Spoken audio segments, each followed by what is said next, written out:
Hello mga par. Ngayon tuturo ko sa inyo kung paano mag-uninstall ng system apps gamit ang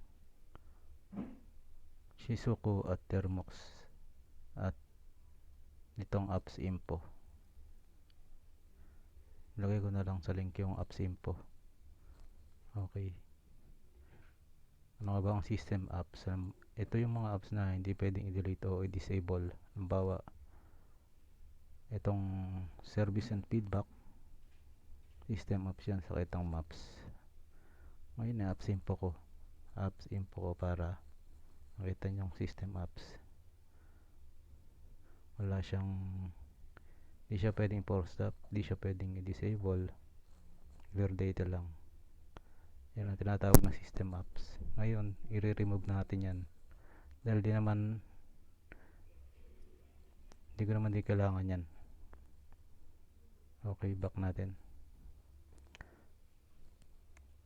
Kahit anong system apps, basta hindi nyo kailangan o display lang sa phone nyo, pwede nyo siyang i-install gamit ang Termux at Shizuku. Okay, simulan natin. Una sa lahat, kailangan ready to use na ang Termux nyo at Shizuku. Okay, check natin tong Shizuku. Okay, running siya.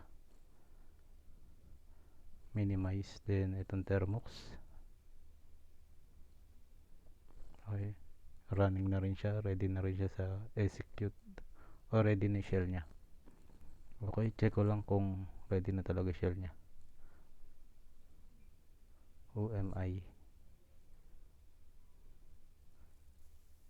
Okay, shell is running. Good yan. Okay, minimize. Ngayon, punta muna tayo ditong sa apps info. At hanapin natin tong maps. Open apps info. Then search natin yung maps. Okay, ito ang maps. Click lang natin siya. Ngayon, ito ang kailangan natin dyan, yung kanyang package name para ma-install. Okay, minimize nyo muna. Punta ko sa Termux. Then sundan nyo lang ako guys. PM and install space user 0. Make sure guys na tama itong command na ilalagay nyo para walang error. Then rin na 0 space yung package name na i-uninstall natin. Punta tayo sa apps info. Then tandaan nyo na lang yan, Google Android apps .maps. Yan ang itatype nyo sa Termux.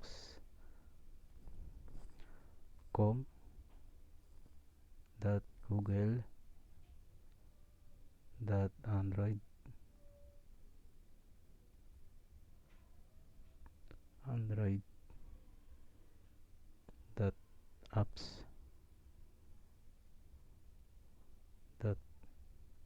.maps.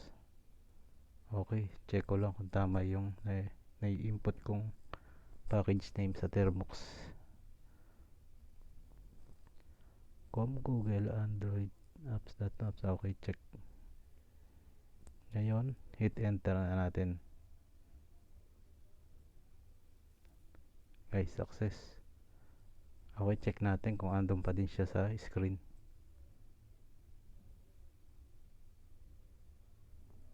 Guys, nawala. Wala na yung maps.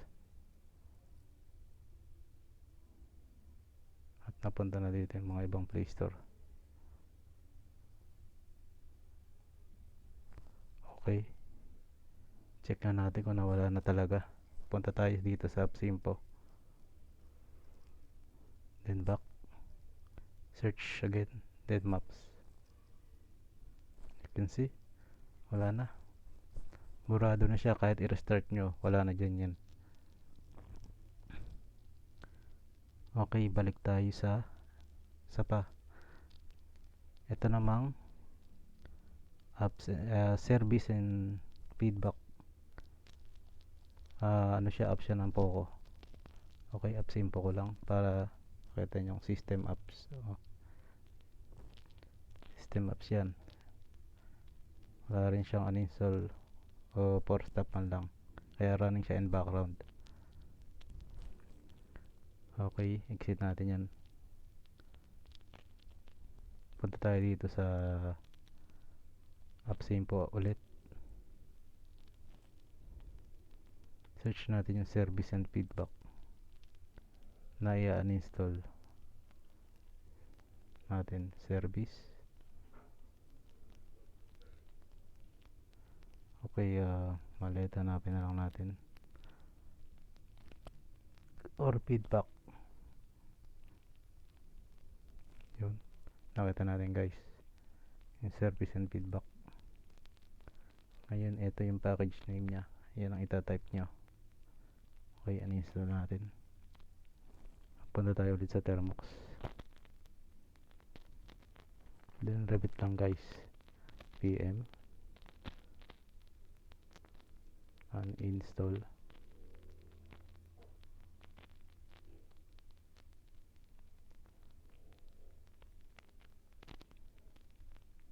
Sundan nyo lang guys, space 0 space yung package name. Ito tayo sa apps info, com.mioy mi service.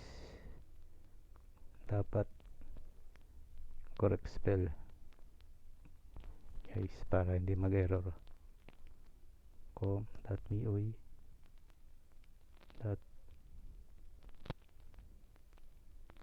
mi service, mi service. Okay, hit enter. Guys, success. Ngayon guys, wala na dyan, wala na yung dalawang apps na in-install natin. Permanently na guys yan, pero kung po-format yung cellphone nyo, babalik lang ulit yan. Okay, check natin ulit yung apps info. Punta tayo sa apps info,